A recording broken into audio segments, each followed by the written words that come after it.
Le cinéma, Adila Bendimerad, La Dernière Reine, raconte le destin de Zafira, dernière princesse du royaume d'Alger, qui a tenu tête à un certain Harouj, j'ai nommé Barberousse. On regarde la bande-annonce. الاسبانيول محاوطيننا لازمنا وقت كبير باش نتسلحوا. ما تخافش موالفة وحدي ربي يسهل سليم. لازم نعيطوا العروج ما كان حتى حل آخر.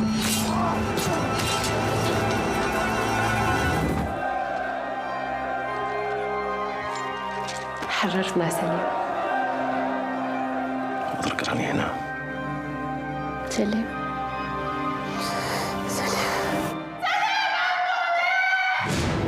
كاين خاين وحنا اللي نلقاوه وحنا اللي نعاقبوه.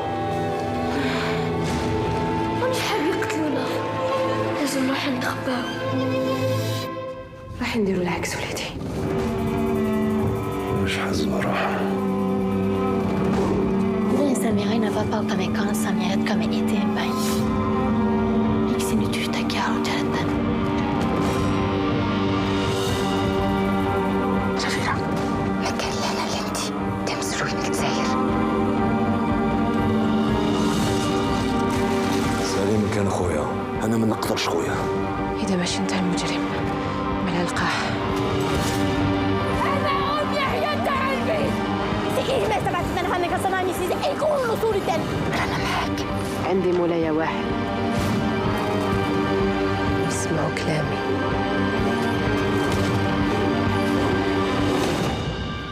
كما يسمعوا للسلطان. Adila Bendimerad, réalisatrice, mais aussi dans le rôle de la reine Zafira. Qu'est-ce qui vous a donné envie de raconter cette histoire algérienne ? Déjà, c'est Alger, la grande muse. C'est ma muse, Alger. Et on avait très envie de se défaire un petit peu de ce qui se passe aujourd'hui, de tout ce poids un peu, ce côté sclérosé là, de notre quotidien.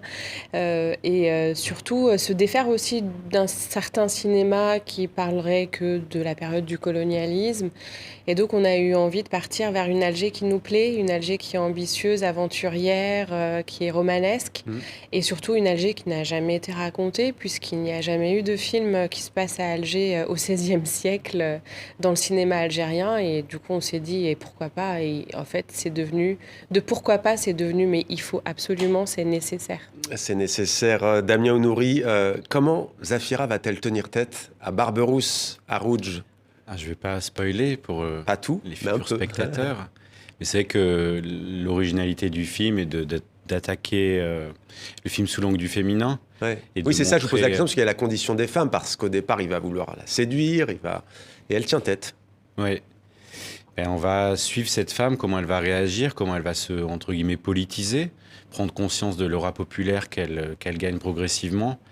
Et ce qui va être, en tout cas moi, ce qui me plaisait dans le film, c'était de montrer comment ce super combattant qui terrorisait l'Europe, on va dire, d'un seul coup va se trouver fragilisé face à cette femme. Ouais, il y a ce propos, c'est vrai. Et oui, allez-y, Damien, terminé. Non, et touché quelque part. Et du coup, il y a tout un nouveau jeu qui va s'ouvrir. Ouais, et c'est vrai qu'il y a vraiment la dimension féminine. Hein. Il y a notamment Astrid, qui incarne l'esclave affranchi, qui dit ceci, c'est une réplique. Hein. J'ai voulu nuire à cette femme, en parlant de Zafira, mais cette femme me rappelle moi lorsque j'étais esclave et que je me débattais seule. C'est aussi une histoire de femme avant tout, votre film. Oui, le film aurait pu s'appeler Les Reines. Puisque Astrid, donc, c'est un personnage, c'est une Scandinave, comme il y en a eu 2000 à cette période en Algérie. Pendant 30 ans, il y a eu à peu près 2000 hommes et femmes scandinaves qui sont arrivés. Et donc, elle est esclave et elle devient esclave affranchie. Et quelque part, Zafira est une reine. Et quand elle dit non à son frère, non, je resterai dans ma maison et je te suis pas, il lui dit ah bon, mais t'as vraiment cru que t'étais une reine.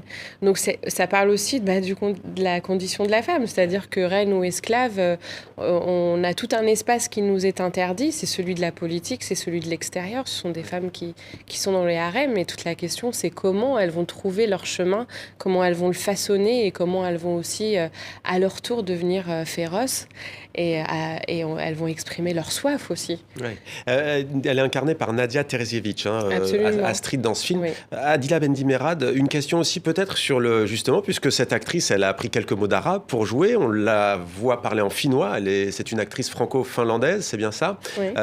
Quelle langue parlait-on à cette époque? Est-ce que vous avez laissé libre cours à votre imagination? Je reconnais quelques mots kabyle, berbère. On parle arabe également? Alors, on a travaillé très longuement avec Tarek Boualala sur la langue. On a fait un énorme travail sur la langue. Donc, on parle algérien. Il y a le berbère et l'arabe.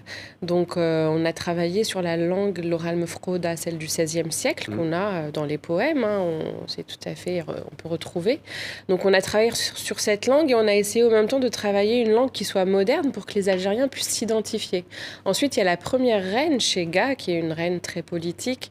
Et comme le veut la tradition des rois d'Alger, la première épouse est souvent, presque toujours kabyle. C'est toujours une princesse kabyle, donc elle est interprétée par l'actrice Imen Nouel. Et Imen d'ailleurs qui n'est pas berbérophone et qui a dû apprendre, ça a été aussi son challenge. Et on a fait ce travail où effectivement on se parle en berbère, on se répond en arabe, et c'est aussi ça à l'époque. Oui. Voilà, nous sommes aussi des berbères arabophones. Voilà. Damien Ounouri, c'est vrai qu'il y a aussi dans ce film quelque chose qui est fort, c'est la réappropriation de l'histoire par vous-même, de l'histoire de l'Algérie, à savoir qu'elle n'a pas commencé avec la conquête française. Oui, tout à fait. Moi, en tant que franco-algérien, c'est quelque chose qui me tenait à cœur, puisque quand Adila m'a parlé de cette reine, de ces corsaires, de ce roi, de l'occupant espagnol, j'étais comme un fou de découvrir ça. Ça, quelque part, ça m'emplissait aussi de fierté de me dire, en fait, en Algérie, on a eu une histoire riche et du coup, c'était obligatoire d'essayer d'en faire du cinéma.